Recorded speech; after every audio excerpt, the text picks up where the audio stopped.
Друзья, приветствую вас на канале Ниндзя Капитал. Сегодня последний день лета, это утренний обзор. Давайте рассмотрим, какие события происходят, какие есть новости и как это повлияет на движение ключевых активов сегодня в течение дня и в ближайшем будущем. Так, давайте перейдем к календарику событий. По Японии вышла хорошая статистика, но Япония нас не очень интересует. А нас интересует вот эта штучка с красным знаменем, китайская. Смотрите, что здесь получается.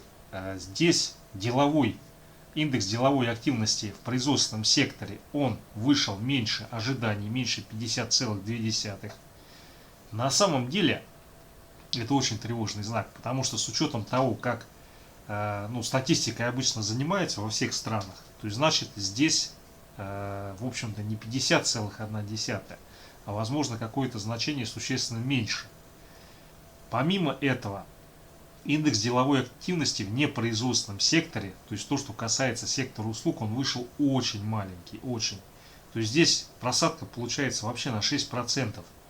Что такое сектор услуг? Сектор услуг – это развитие внутреннего спроса. Это именно то, на что пытается сделать ставку китайское правительство.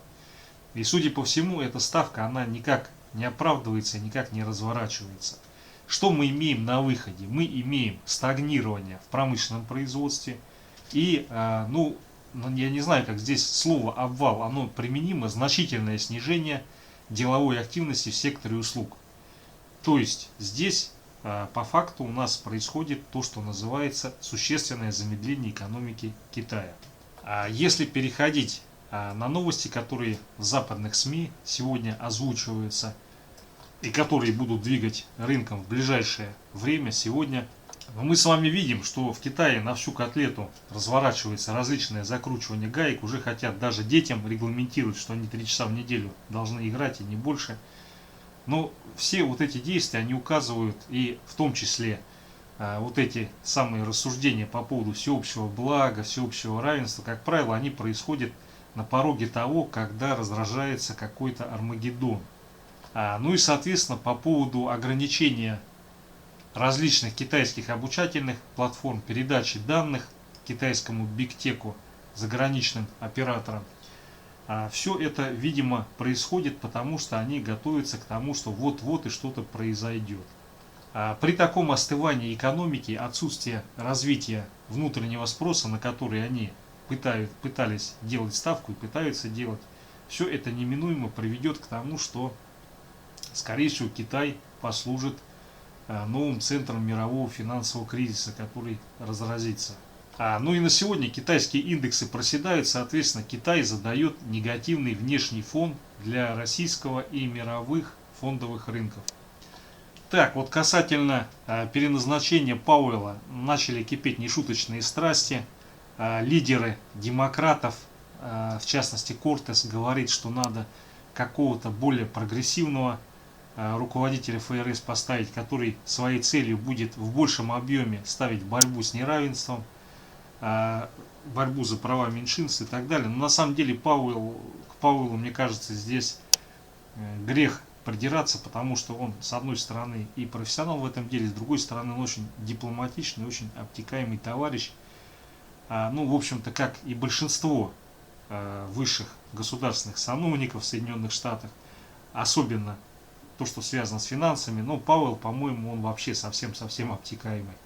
Так, видный индийский экономист критикует ФРС за то, что возможно повторение того финансового, не кризиса, а сбоя, который был в 2013-2014 году и который был вызван политикой ФРС, привел к укреплению доллара, и, соответственно, сейчас могут из-за этого пострадать развивающиеся рынки, из-за того, что будет игра с сокращением, не сокращением стимулирующих мер в Соединенных Штатах.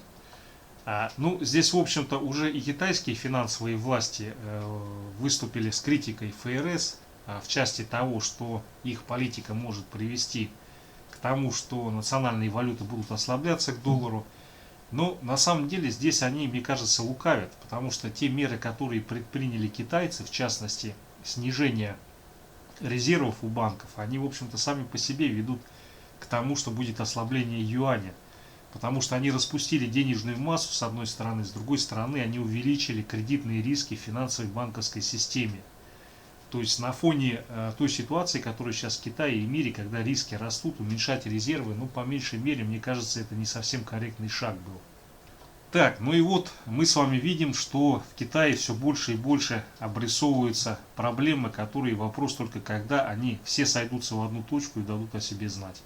Так, друзья, далее переходя к графикам. Ну, здесь как ни крути, все-таки ВИКС он вчера просел. Посмотрим сегодня, что будет. Сегодня далее из важных событий изменение количества безработных в Германии, соответственно устойчивость немецкой экономики и евро. Дальше индекс потребительских цен, инфляция в еврозоне. И дальше нас Соединенные Штаты с 4 часов будут радовать композитный индекс стоимости жилья, индекс деловой активности PMI Чикаго, индекс доверия потребителей и недельные запасы сырой нефти по данным Американского института API. Ну, Китай уже с утра зарядил своей статистикой, которая, наверное, все-таки до открытия Америки будет оказывать негативное влияние на рынке. Так, друзья, далее нефть. Смотрите, по нефти здесь намечается движение, цель которого тестирование 73,7. Если здесь возникает пробой, то мы отсюда получаем движение, у которого цель будет в районе 75. Если такой пробой все-таки не происходит, то, соответственно, либо от текущих значений, либо по факту тестирования вот этого уровня у нас отсюда произойдет откат, у которого цель движения будет 72,4. Ну и, собственно говоря, для нефти назрела необходимость немножко откатиться. В идеале здесь сходить на 71,5. Опять же, пока что на фоне ураганов в Мексиканском заливе нефти, скорее всего, упасть не дадут. Помимо того, ОПЕК будет оказывать влияние, фактор ОПЕК сегодня-завтра. Ну и, соответственно, здесь, в общем-то, исходя из того, какое движение здесь формируется, я думаю, пока что в большей степени указывает на боковик в диапазоне 72,5-73,6. Соответственно, она вот здесь вот весьма вероятно будет крутиться. Пока энергии для пробоя верхней границы я не наблюдаю, поэтому либо боковик, либо, что менее вероятно, но вполне возможно, пробой нижней границы и уход на 72.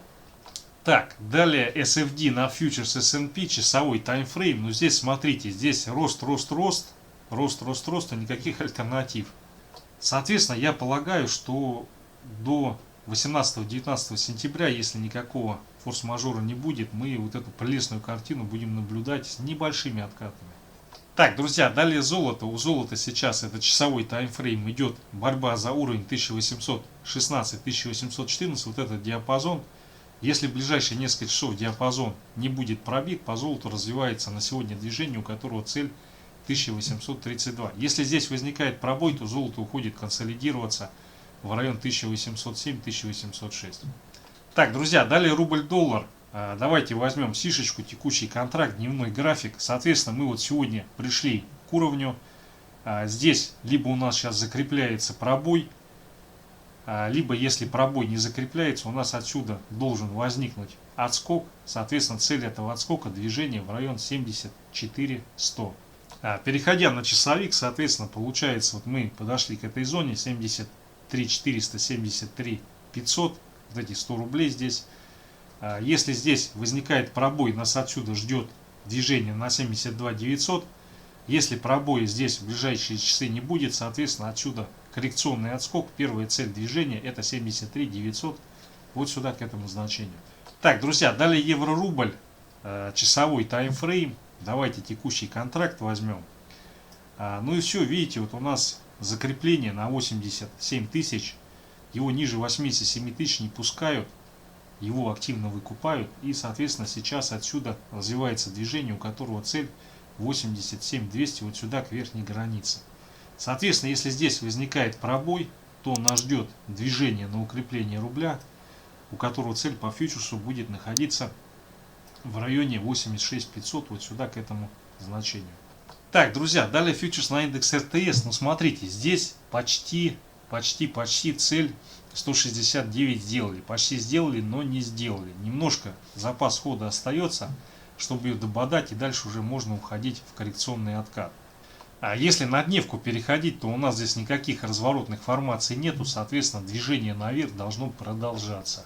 По часовику ситуация аналогичная. Если нет коррекционного отката с пробоем 166 500, вот это все движение сначала на 169, потом на 172 500, оно весьма вероятно будет продолжаться. Пробой 166 500 приведет к тому, что отсюда пойдет возврат, цель которого движение 164 тысячи вот сюда, к этому значению. Так, друзья, далее серебро. Давайте часовик возьмем. Серебро. Вот у нас в боковике зажата нижняя граница 23,88, верхняя граница 24,2. Здесь, соответственно, сейчас весьма вероятно будет повторное тестирование и пробой 24,2. Если такое происходит, то отсюда открывается движение, первая цель 24,6, потом 25. Больше факторов сейчас указывает на то, что сегодня мы получим пробой и движение наверх. Вот. Но сейчас, в ближайшее время, вполне может развиться коррекционное движение в рамках консолидации. Но на самом деле, пока здесь 23,88 не пробито, все это дело будет выкупаться, гнаться к верхней границе, пробиваться и направляться наверх. Так, друзья, далее Сбербанк. По Сбербанку интересная картина. По сути, если опираться на часовик, Сбербанк созрел для того, чтобы совершить коррекционный отскок, у которого цель движения будет 338. Вот. Но бумага очень тяжелая, для ее разгона нужно много топлива. Поэтому я вот в этот разгон пока что как-то особо не верю. Для того, чтобы этот разгон произошел, он должен пробить 329, 329,5 и вот здесь в этой области проторговаться. Тогда весьма вероятно отсюда разовьется движение, у которого цель будет 338. Если здесь возникает коррекционный откат с пробитием 326,5, то мы по Сберу получаем тестирование нижней границы 320. Вот сюда вот. Так, друзья, далее Норильский никель, ГМК, часовой таймфрейм ставлю. Но смотрите, здесь на самом деле по ГМК все очень благоприятно с моей точки зрения развивается. Вот, цель движения ближайшие 24 800, она пока не сделана. Соответственно, весьма вероятно, эта цель сегодня будет реализована. В каком случае этого не произойдет, коррекционный откат с пробитием 24 050, 24 950. Вот этот диапазон. Если будет пробит, отсюда развивается откат на 23 500 и, соответственно, здесь будет какое-то время ходить бородить. Пока больше факторов указывает на то, что будет здесь движение наверх, либо консолидация, продолжение и движение наверх. Так, друзья, далее Газпром, наша новая ракета. Но смотрите, здесь у него абсолютно четко нарисовался уровень, который 299,5. Вот если этот уровень не пробивается, он будет идти, цель движения у него находится в районе 356-360. Соответственно, откат и пробой этого уровня ведет к тому, что Газпром переходит в консолидацию в диапазон 290-299. Так, друзья, далее ВТБ, опять же беру часовой таймфрейм. Ну, смотрите, ВТБ как воробушек повис на 5,2 копейки. Это очень хорошо, потому как вот этот у него диапазон, который 5,12, 5,2. Если он удерживается, не пробивается, то в самое ближайшее время по ВТБ у нас цель 5,5 копеек. Друзья, в общем-то все, основные активы. Спасибо за внимание, успешных торгов.